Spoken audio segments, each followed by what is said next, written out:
Alright class 10, आज आपकी history को शुरू करेंगे जिसमें आपका चैप्टर 1 और 2 सिलेबस के अंदर कवर हो रहा है। चैप्टर 1 जो है द राइज ऑफ नेशनलिज्म पिछले साल ही 10th बोर्ड में इंक्लूड किया गया है और चैप्टर 2 जो था इसकी जगह पे उसको डिलीट कर दिया गया है। तो फर्स्ट चैप्टर जो है ये है यूरोप की हिस्ट्री से रिलेट करता है।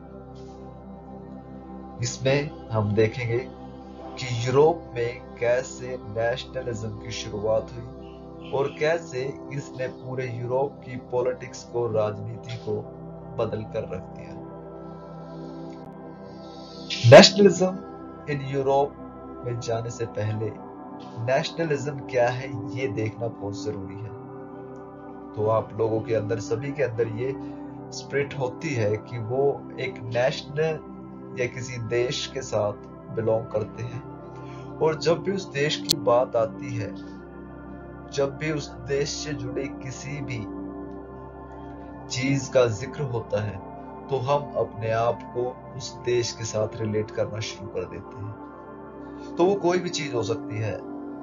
एग्जाम्पल के तौर पे कोई मैच जो दो देशों के बीच में हो रहा हो तो उसमें हर देश का जो सिटीजन होगा वो ये सोचेगा कि उसका देश जीते, वो अपने देश से डायरेक्ट बिलोंग करेगा।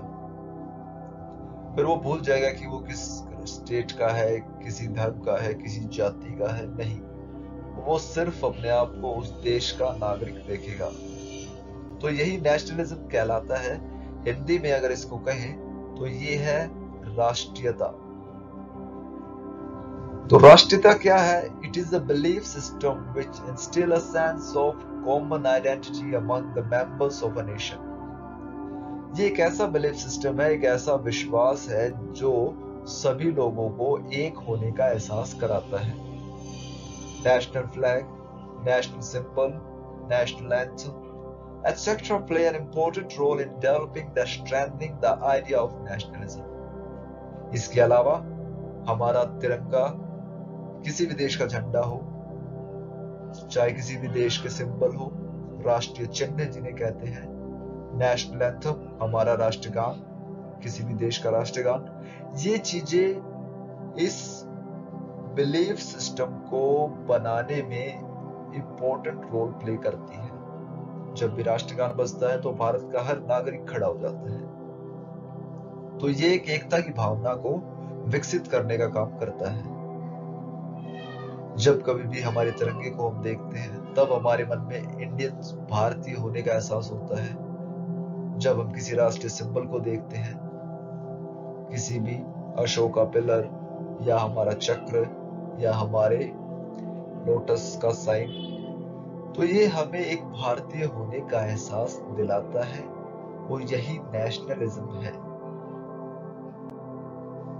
तो नेशनलिज्म इन यूरोप ये कैसा रहा?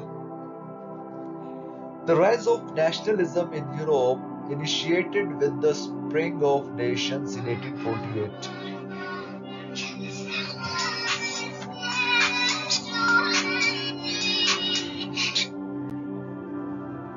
तो इसकी शुरुआत हुई 1848 स्प्रिंग ऑफ नेशंस से, देशों के बनने से। 1848 में देशों ने अपना रूप लेना शुरू कर दिया। वो देश जो अब तक एक रीजन थे, एक पर्टिकुलर बाउंड्री के अंदर थे, किसी राजा के अंडर थे, किसी डिक्टेटर के अंडर थे, अब वो देश आजाद हो रहे थे, नए रूप में आ रहे थे। Ruled by the monarchies and foreign control of territory was replaced by the self-determination and newly formed national governments. अब राजाओं का रूल हटा दिया गया था लोगों के इच्छा शक्ति से और उसकी जगह नेशनल गवर्नमेंट्स ले रही थी। पहले जो राजा राज करते थे उनको लोगों ने हटा दिया क्योंकि वो लोगों की भावनाओं के खिलाफ थे, डेमोक्रेसी लाना चाहते थे लोग। तो अब यहाँ पर राजाओं की जगह रूल कर रही थी national governments. Some countries like Germany, Italy were formed by uniting various regional states with a common national identity. कुछ देश जैसे जर्मनी, इटली, वो यूनाइट किए जा रहे थे उनकी नेशनल या रीजनल डाइवर्सिटी है उसको एक करके।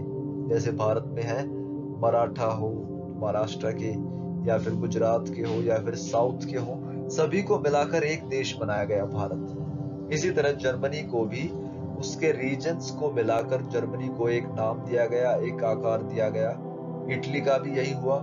जो भी छोटे छोटे हिस्सों में ये बटे थे देश, इन सारे हिस्सों को मिलाकर यूनाइट कर दिया गया और एक पूरा देश बना दिया गया, जिसकी एक सरकार थी, जिसका एक नेशनलिज्म था, जिसमें लोग एक थे। इसी तरह Greece, Serbia, Poland, Romania and Bulgaria were formed by uprising against the Ottoman Empire, the Russian Empire. Greece, Serbia, Poland, Romania, Bulgaria, ये भी ऐसे देश थे जो अब आवाज उठा रहे थे ऑटोमन एम्पायर के खिलाफ, रशियन एम्पायर के खिलाफ। तो इस तरह से देशों ने अपने रंग रूप को बदलना शुरू कर दिया। वो अब बन चुके थे पूरी तरह से आजाद, या आजाद नहीं थे तो वो आजाद होने की कोशिश कर रहे थे। ये यूरोप है। यूरोप के मैप में आप देख सकते हैं ये छोटे छोटे हिस्सों में जो देश हैं, यहाँ पर नेशनलिज्म की शुरुआत हो चुकी थी, और इसकी शुरुआत हुई थी फ्रेंच रेवोल्यूशन के साथ। Before the middle of the 19th century, the countries in Europe were not in form as we know them today. Different regions in Europe were ruled by various multinational dynastic empires who enjoy absolute power over their subjects. 19th century के middle तक आते आते जो Europe के देश आज आप देखते हो वो ऐसे नहीं थे जैसे वो आज दिखाई देते हैं। ये सारे देश डिफरेंट रीजन्स में बटे हुए थे।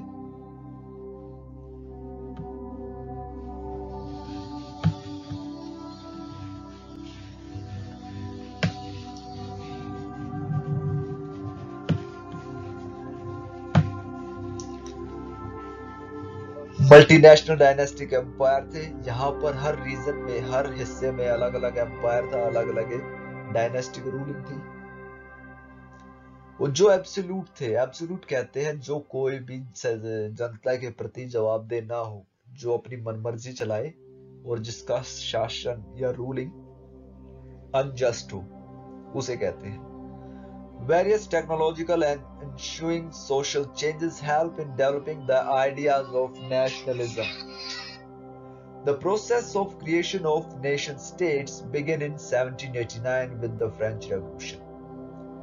तो किस तरह से ये डायनेस्टिक जो एम्पायर थे ये हटे, किस तरह से इनकी एब्सोल्यूटिज्म का दी एंड हुआ, किस तरह से ये डिफरेंट रीजन मिलकर एक देश बने, तो उसके लिए बहुत सारे टेक्नोलॉजिकल रिफॉर्म्स हुए। समाज में चेंज आया, टेक्नोलॉजी में चेंज आया, किताबें आ गई, अखबार आ गए, अब लोग एक दूसरे के साथ अपनी बात शेयर कर सकते थे, पहुंचा सकते थे, पढ़ाई लिखाई आ गई थी। तो इस तरह से नेशनलिज्म की जो स्पिरिट थी, जो राष्ट्रीयता की भावना थी, वो भी बढ़ने लगी। और इसकी शुरुआत हुई फ्रेंच रेवोल्यूशन के साथ 1789 में। आपने अपनी क्लास 9 में इसको पढ़ा हुआ है। तो फ्रेंच रेवोल्यूशन वर्ल्ड हिस्ट्री की बहुत ही इंपॉर्टेंट इवेंट में से एक मानी जाती है, जिसने पूरी दुनिया को जगाने का काम किया। वो दुनिया जो सो रही थी अंधकार में, किसी राजा के नीचे, किसी डिक्टेटर के नीचे, और पिस रही थी, जिसकी अपनी कोई आवाज नहीं थी, जिसका अपना कोई विचार नहीं था, जिसके साथ ज्यादती जबरदस्ती की जाती थी। उस जनता को जगाया फ्रेंच रेवोल्यूशन ने। It took about 100 years for the idea to gain concrete shape, which resulted in the formation of France as a democratic nation state. और फ्रेंच रेवोल्यूशन के बाद के 100 सालों तक इस नेशनलिज्म ने अपना सफर तय किया, और इन 100 सालों में फ्रांस जो है वो एक डेमोक्रेटिक स्टेट, एक देश बनकर आया। The trend was followed in other parts of the Europe and led to the establishment of the modern democratic systems in most parts of the world. at the beginning of 20th century. और उसी के बाद France की देखा देखी दूसरे देशों ने भी डेमोक्रेसी का रास्ता अपनाया और 20th सेंचुरी तक आते आते बहुत सारे देश डेमोक्रेटिक बन चुके थे। तो ये कहानी है the rise of nationalism in Europe की। चैप्टर में हम डिटेल में देखेंगे स्टेप बाय स्टेप कि कैसे देश के बाद दूसरे देश, उसके बाद तीसरे देश में ये नेशनलिज्म स्प्रेड हुआ।